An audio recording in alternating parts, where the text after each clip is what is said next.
Welcome back to DoorKing Tech Tips. Today we will be going over how to add an access code to your resident in the Access Plus Account Manager software. Let's get started. With the software open, click the plus sign next to your account folder. Then select User Information on the drop-down, followed by User Data. The Access Plus software allows us to enter a maximum of 100 codes into the system. You can program 50 codes with a directory code and an additional 50 codes without a directory code.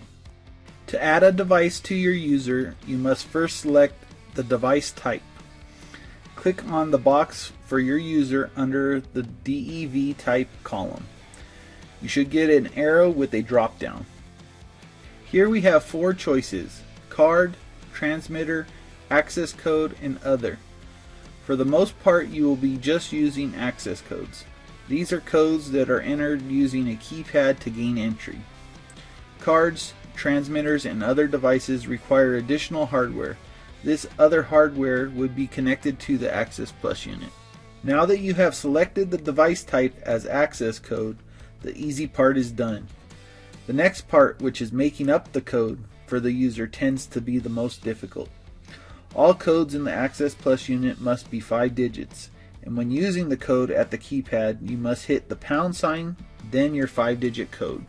Once you have decided on the user's 5-digit code, click on the box on that user's line under Device, then enter the 5-digit number. The next step in setting up an access code is setting the code's access. By default, the code will have 24-hour access. This is denoted by check marks under the T1 and T2 access time zones. With their code and access set, we must now tell the system if the code will be a momentary code or a hold open code. This is done in the last column by clicking on the M or H box. You will get a drop down where you can select MOM for momentary or hold to hold the gate or door open. By default, all codes are momentary. Congratulations, you have now successfully added an access code to your user. All that's left now is to send data to the system and make sure the code is working at the keypad. And we'll see you next time for more DoorKing Tech Tips.